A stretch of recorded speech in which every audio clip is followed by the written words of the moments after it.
complément quant à la cachérisation d'ustensiles pour Pessah. Alors pour la plaque de Shabbat, alors a priori on fera 3 choses. Premier point, on va faire en sorte qu'elle chauffe pendant 1 heure.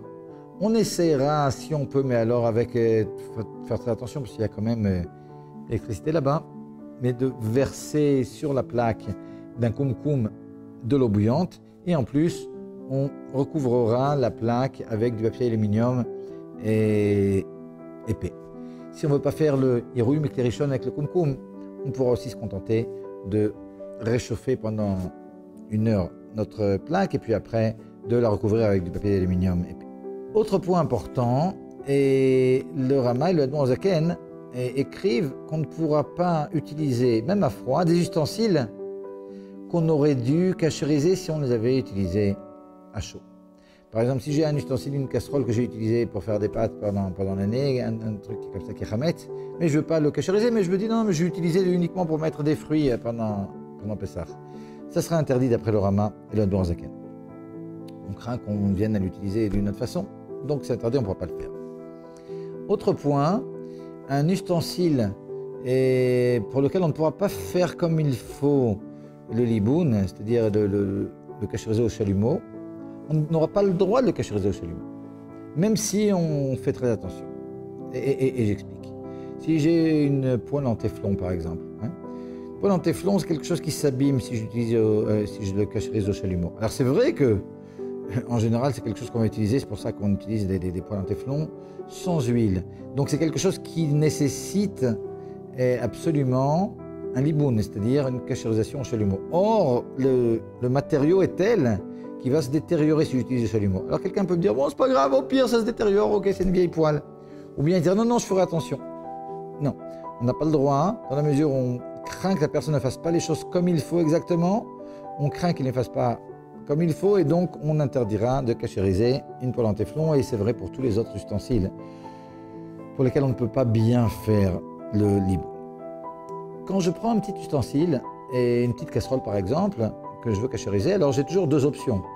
Soit la cachériser à l'intérieur d'une grande casserole, comme tous les ustensiles qu'on a déjà cachérisés dans la grande casserole, comme on a vu dans un cours précédent, soit utiliser cette petite casserole comme klérishon lui-même, c'est-à-dire comme ustensile dans lequel je vais mettre de l'eau que je vais faire bouillir et ça va déborder, etc., etc.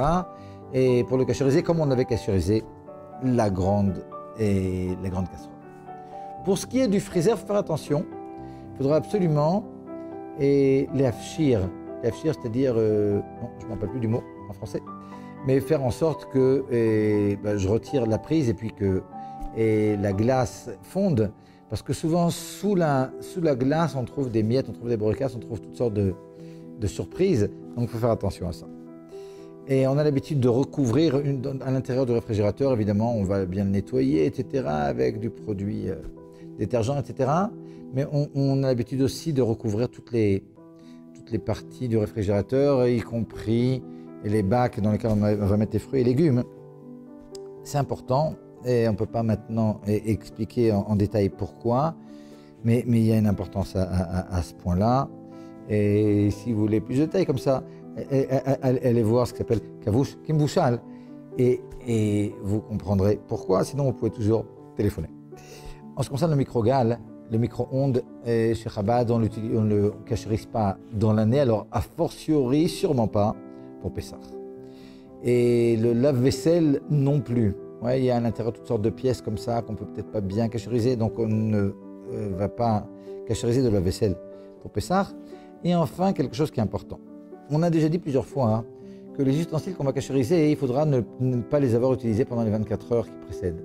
Il y en a qui vont vous dire non, mais au pire, c'est pas grave, on peut les cachériser, on met un peu de savon à l'intérieur de l'eau, et même si on les utilisait avec du chametz dans les 24 heures qui précèdent, on pourra le cachériser. C'est pas tout à fait vrai. Parce que d'après le Shulchan Aruch, la seule chose qu'on sait, c'est que de l'eau, elle peut faire la gala, elle peut extraire ce qu'il y a à l'intérieur des parois. Mais de l'eau avec du savon, on ne sait pas comment ça fonctionne.